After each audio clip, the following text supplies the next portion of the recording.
সম্প্রতি ফেসবুক ও ইনস্টাগ্রামে একটি মজার ট্রেন্ড ভাইরাল হয়েছে।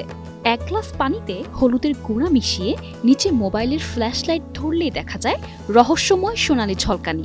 অনেকেই একে জাদু ভাবলেও আসলে এটি বিজ্ঞানের এক দারুণ খেলা, যার নাম টিন্ডল এফেক্ট।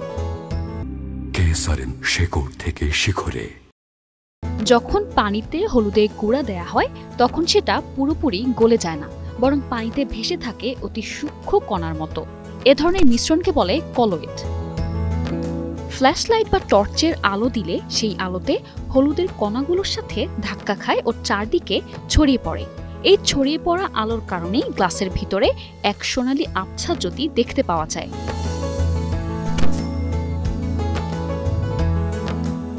টিন্ডল এফেক্ট এক ধরনের আলোক বিক্ষেপণ, যেখানে আলো কলোয়েডাল কণার মাধ্যমে ছড়িয়ে পড়ে এবং আলোক রশ্মি দৃশ্যমান হয়।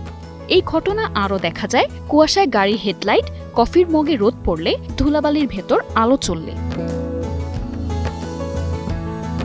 হলুদে থাকে কারকিউমিন, যার রং হলুদাভ সোনালি।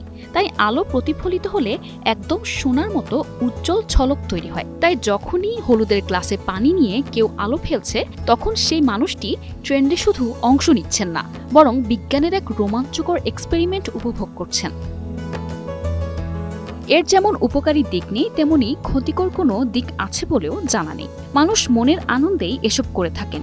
একে এক ধরনের এক্সপেরিমেন্টও বলা যেতে পারে। এর মনোমুগ্ধকর সোনালি আভা জুড়িয়ে দিচ্ছে চোখ, আর উজ্জ্বল হলুদ আভার বিচ্ছুরণ দেখার মধ্যে আছে বিস্ময় ও তৃপ্তির অনুভূতি। আর এই দৃশ্যটি শিশুদেরও আকৃষ্ট করেছে। শিশুদের উচ্ছ্বাস দেখে আনন্দিত হচ্ছেন অনেকেই। বিশুদ্ধ আনন্দ উপভোগ করছেন সবাই। সোশ্যাল মিডিয়ায় একে মিনি সায়েন্স ডেমো বলেও অভিহিত করছেন অনেকে। শেকড় থেকে শিখরে। সাধারণত হলুদের গুঁড়া বা ভিটামিন বি ক্যাপসুলের মধ্যে রাইবোফ্লেভিন নামক পদার্থ থাকে। এটি প্রাকৃতিকভাবে ফ্লুরোসেন্ট এবং অতি বেগুনি আলোর সংস্পর্শে এলে উজ্জ্বল ও সোনালি আভা নির্গত করে। এর অনন্য আণবিক কাঠামোর কারণে আলো শোষণ এবং সেটিকে বিচ্ছুরণ করার ক্ষমতা আছে। নিশা আলম, নিউজ ডেস্ক, 21 টেলিভিশন।